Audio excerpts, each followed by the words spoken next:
ஏசாயா 36 அதிகாரம். எசேக்கியா ராஜா அரசாண்ட 14 வருஷத்திலே அசீரியா ராஜாவாகிய சனகரிப் யூதாவில் இருக்கிற அரணான சகல பட்டணங்களுக்கும் விரோதமாய் வந்து அவைகளை பிடித்து கொண்டான்.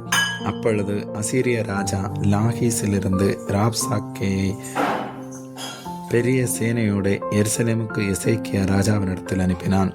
அவன் வந்து வண்ணார் துறையின் வழியிலுள்ள மேல்குளத்து சாலக தண்டையிலே நின்றான். அப்பொழுது இல்கியாவின் குமாரனாகிய எலியாக்கீம் என்னும் அரமனை விசாரிப்புக்காரனும் செப்னா என்னும் சம்பிரதியும் ஆசாப்பின் குமாரனாகிய யோவாக் என்னும் கணக்கனும் அவனிடத்திற்கு புறப்பட்டு போனார்கள். ரப்சாக்கே அவர்களை நோக்கி, அசீரியா ராஜாவாகிய மகாராஜாவானவர் உரைக்கிறதும் நீங்கள் எசேக்கியாவுக்கு சொல்ல வேண்டியதும் என்னவென்றால், நீ நம்பி இருக்கிற இந்த நம்பிக்கை என்ன? யுத்தத்துக்கு மந்திர ஆலோசனையும் வல்லமையும் உண்டென்று சொல்லுகிறாயே, அது வாய்ப்பேச்சையேண்டி வேறல்ல. நீ என்னை விரோதிக்கும்படி யார் மேல் நம்பிக்கை வைத்திருக்கிறாய்? இதோ நெறிந்த நாணல் கோலாகிய அந்த எகிப்தை நம்புகிறாய். அதன் மேல் ஒருவன் சாய்ந்தால் அது அவன் உள்ளங்கையில் பட்டுருவிப்போம். எகிப்தின் ராஜாவாகிய பார்வோன் தன்னை நம்புகிற யாவருக்கும் அப்படியே இருப்பான். நீ என்னிடத்தில் நாங்கள் எங்கள் தேவனாகிய கர்த்தரை நம்புகிறோம் என்று சொல்வாயாகில் அவருடைய மேடைகளையும் அவருடைய பலிபீடங்களையும் அல்லவோ எசேக்கியா அகற்றி யூதாவையும் எருசலேமையும் நோக்கி இந்த பலிபீடத்தின் முன் பணியுங்கள் என்றானே. நான் உனக்கு 2000 குதிரைகளை கொடுப்பேன். நீ அவைகள் மேல் ஏறத்தக்கவர்களை சம்பாதிக்க கூடுமானால் அசீரியா ராஜாவாகிய என் ஆண்டவனோட சபதம் கூறாதே போனால் நீ என் ஆண்டவனுடைய ஊழியக்காரரில் ஒரே ஒரு சிறிய தலைவனுடைய முகத்தை எப்படி திருப்புவாய்? ரதங்களோடு குதிரை வீரரும் வருவார்கள் என்று எகிப்தியா நம்புகிறாய்? இப்பொழுதும் கர்த்தருடைய கட்டளை இல்லாமல் இந்த தேசத்தை அழிக்க வந்தேனோ?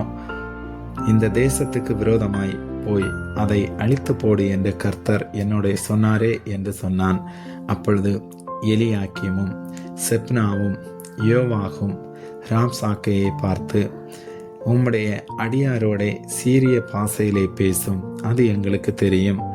அலங்கத்தில் இருக்கிற ஜனத்தின் செவிகள் கேட்க எங்களோட யூத பாசையிலே பேச வேண்டாம் என்றார்கள்.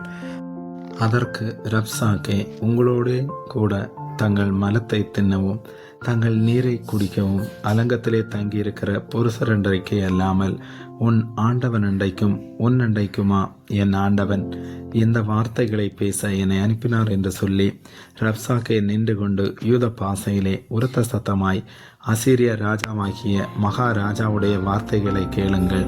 எசேக்கியா உங்களை வஞ்சியாதபடி பாருங்கள். அவன் உங்களை தப்புவிக்க மாட்டான். கர்த்தர் நம்மை நிச்சயமாய் தப்புவிப்பார். இந்த நகரம் அசீரிய ராஜாவின் கையில் ஒப்பு கொடுக்கப்படுவதில்லை என்று சொல்லி எசேக்கியா உங்களை கர்த்தரை நம்ப பண்ணுவான்.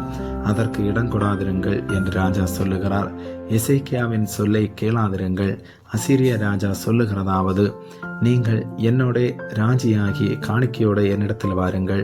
நான் வந்து உங்களை தானியும் திராட்சை தோட்டமும் உள்ள தேசமும் அப்பவும் திராட்சரசமும் உள்ள தேசமும் ஆகிய உங்கள் தேசத்துக்கு ஒப்பான தேசத்துக்கு அழைத்து கொண்டு போகும் அளவும் அவனவன் தன் தன் திராட்சை செடியின் கனியையும் தன் தன் அத்திமரத்தின் கனியையும் புசித்து அவனவன் தன் தன் கிணற்றின் தண்ணீரை குடியுங்கள். கர்த்தர் நம்மை தப்புவிப்பார் என்று உங்களை போதனை செய்ய எசேக்கியாவுக்கு செவி கொடாதிருங்கள். ஜாதிகளுடைய தேவர்களில் யாராவது தங்கள் தேசத்தை அசீரியா ராஜாவின் கைக்கு தப்பிவித்ததுண்டோ? ஆமாத் அர்பாத் பட்டணங்களின் தேவர்கள் எங்கே? செப்பர்வாயிமின் தேவர்கள் எங்கே? அவர்கள் சமாரியாவை என் கைக்கு தப்பிவித்ததுண்டோ?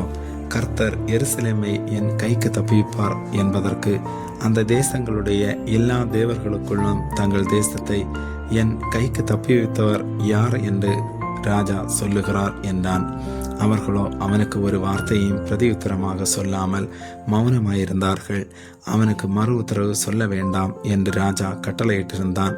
அப்பொழுது இல்கியாவின் குமாரனாகிய எலியாக்கீம் என்னும் அரமனை விசாரிப்புக்காரனும் செப்னா என்னும் சம்பிரதியும் ஆசாப்பின் குமாரனாகிய யோவாக் என்னும் கணக்கனும் வஸ்திரங்களை கிழித்து கொண்டு எசேக்கியாவினிடத்தில் வந்து ரப்சாக்கேயின் வார்த்தைகளை அவனுக்கு அறிவித்தார்கள்.